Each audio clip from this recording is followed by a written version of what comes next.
And so the main event, Mark Magsayo, the new world champ, against Rey Vargas. That's going to be an all-action fight with those two. Down in San Antonio. Some of the greatest fans, Sean say. Yeah, down in San Antonio. We were talking about that. I think was that yesterday we were talking about that. I said when my first time going down there, I think that story's been told. It was Adrian Brenagh versus Marcos Maidana. And people were like, have you ever been down here before? And I was like, nah, never been here before. And they were like, you just wait, you just watch. And people were talking about it so much. I'm like, well, what's the big deal? Okay, it's a big crowd. So what? That arena was rocking. They were at what's the Alamo Dome? Alamo Dome. They're at the Alamo Dome, and it was rocking. And I told Ant, I said, not the same as English fans. They're not drumming and all that.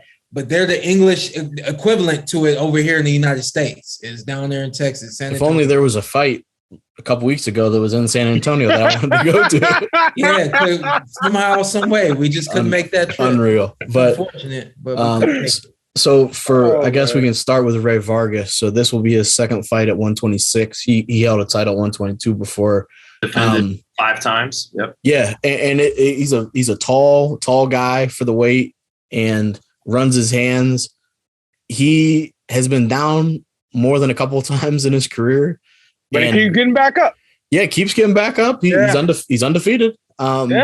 His defense is definitely a little concerning against a guy like Magsayo. But he certainly has what it takes, I think, to give Magsayo trouble. We saw Gary fire that left hand down the middle. Almost, it was like a homing missile. Every time he threw it, it seemed like it landed. Even when that was all he had.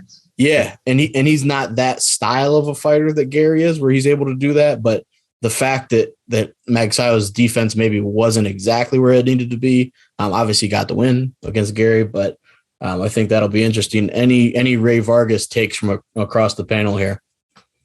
I think you want to go. You want to go first, SP? No, go ahead. He just said across the panel. I'm like, we're a panel now. Yeah, I'm in panel view right now on Zoom. Watching his most recent fight on the Canelo Plant undercard, I did notice he started off very good in the first 4 to 5, first half of the fight. Really good combination puncher, Rey Vargas. But I think with his great length and height at these weights, he's gotten very used to just pulling that chin up in the air and straight back and relying on his length to just be out of range with these shorter guys.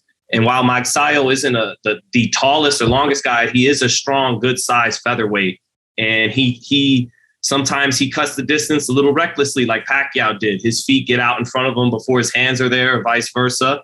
But with that explosive kind of Filipino style, he is able to cut distance with hands and feet at the same time with, speed and power. So I could see this being an exciting fight where Vargas is kind of piecing up Magsayo in the first half, getting off to a good lead. But Magsayo, keeps coming, has his will. And in the second half of the fight, Vargas slows down a little bit. He gets to him. And I could see him knocking out Rey Vargas, because when I was watching that fight at the MGM on that Canelo Plant undercard, I said, man, this guy with his chin up like that, it just looks like kind of Fundora even to a degree, but I like Fundora a little bit better, but because he's a little better on the inside. But this guy, I said, man, he might get caught nasty one day, and maybe Magsayo's the guy to do it. Maybe he has to do it coming from behind. Maybe I'm stupid for picking him, because Rey Vargas's trainer is the great Nacho Beristain, who, figured out that Filipino style probably as good as anybody, along with Floyd Mayweather. He figured out Pacquiao and the way they jump in, kind of lucky punch. No, they teed that up. They studied that feint. That was the same feint Manny did to drop Marquez all times in the first fight. They said, I've seen that before, and ran him into it. So maybe I'm wrong for picking against, maybe the greatest Mexican trainer of all time in Nacho, but 19 years ago in the same spot, this kid ain't Manny Pacquiao, but this is where Pacquiao broke out in America in 2003. He knocked out Marco Antonio Barrera. Magsayo really seems to have the affection from the Filipino fans. I think he'll get it done in a really good fight. So, yeah, I think I almost prediction wise will go exactly with you. So Magsayo, I think it could be somewhat similar to the end result of his fight with Julio Ceja, because a lot of people thought he was losing and maybe getting outboxed a little bit. And then he planted Ceja right in the corner. And that was it for him. It was all she wrote. I do think Magsayo is where Vargas is a little more irresponsible, I think, offensively compared to his defense. I think Magsayo, while his defense may not be the best, I think he's just more fundamentally sound, and I think he'll be able to get to him. What do you think about Magsayo on his first title defense, SP? This is a 50-50 fight. I think that I'm not going to make a prediction at all. I mean, I try to do my best to stay away from making predictions anyway. But this is what I see. I see that Rey Vargas is very long, very fast, runs his hands and looks at his targets. He is very accurate with his punch placement. And then you got Magsayo, not as fast, not can be busy. And I don't know. I think that Rey Vargas is going to challenge Magsayo. And is Mark going to step up to the challenge and fight with him? I think fighting with him is a very good. That I think that puts Mark in range to land the punch that he needs to catch Rey. I think that Rey will take the lead early. I agree with Shawn. I think there's no doubt that Vargas is going to take the lead early. And then Mark is going to be challenged. I don't think Mark stepped to the plate when Gary Russell, when the challenge was presented and and Gary was moving and challenging Mark to come get him. I don't think that Mark changed anything about his style. I mean, we said in the moment, I don't think that Mark beat Gary Russell. So that being said, I'm just pulling back on the experiences that we've seen that Mark has had. That experience that Mark had showed Mark that he has to be able to make adjustments during the fight, and it showed the entire camp that. Let's be clear that we can't put it all on Mark, but the whole camp.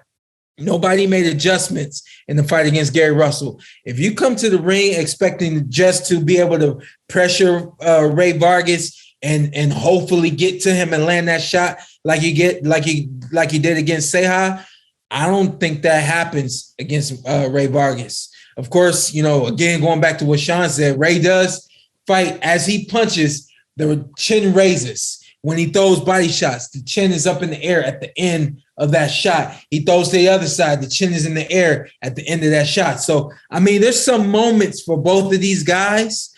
It's a 50-50 fight.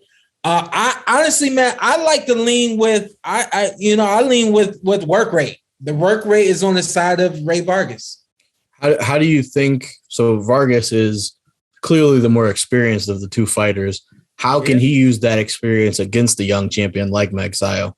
Yeah, I mean, you take a look at what Gary Russell was able to do. Gary didn't have two hands. I think if Gary has two hands, that fight ends differently.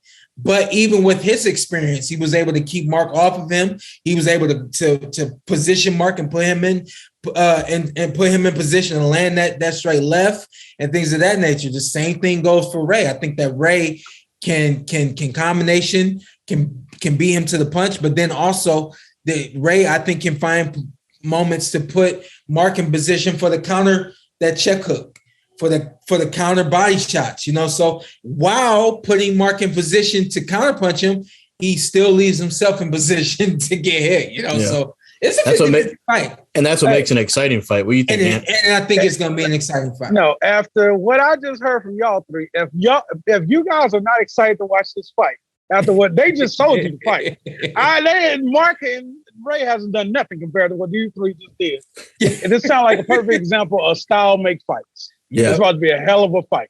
Style make fights. Shout out to them. Stylesmakefights.com. They did the fight gear for Mark Magsayo. Oh, there you go. Okay. Yeah. And so let me raise my hand and say this. Like, I'm gonna keep it real. You know what I mean? I can't not say the things that I feel need to be said. To make sure people watch this fight, to make sure people understand what to expect from this fight, so on and so forth. Mark is a supporter of the Porterweight podcast. He's a supporter. He went out and got Styles Make Fights fight apparel for his very next, his first title defense. Defense. Yeah, excuse me. All that being said, I can't not say how I feel about this fight. I do think that it's a 50-50 fight. I think that both of these guys are exciting. It's going to be an exciting fight, you know? It's one of those fights where both of them are very offensive fighters, and the fact that their defenses aren't great is what makes it awesome. Like, if they were just elite defensive fighters, you're like, okay, it'll be more of a tactical matchup. But the fact that either of them can get laid out at any point, I think, is what makes it exciting.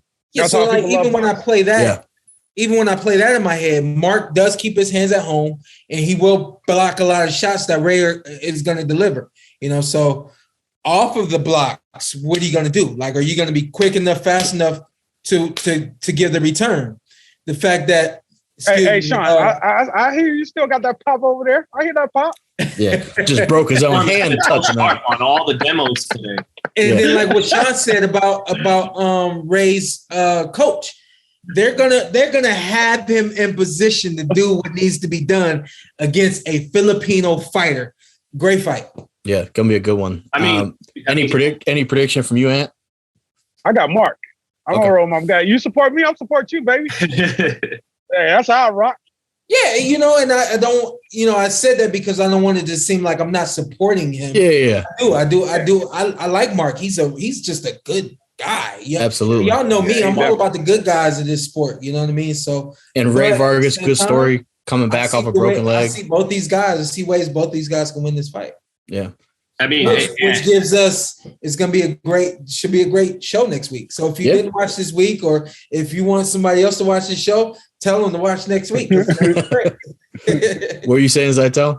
And like you were saying about it, the styles make the great fights. When have we ever really seen a fighter from Mexico against a fighter from the Philippines not give us a good fight?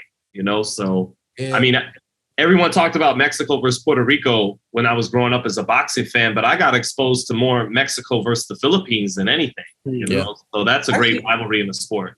I got a little annoyed when I was doing work with Don't do it, Sean. Because they were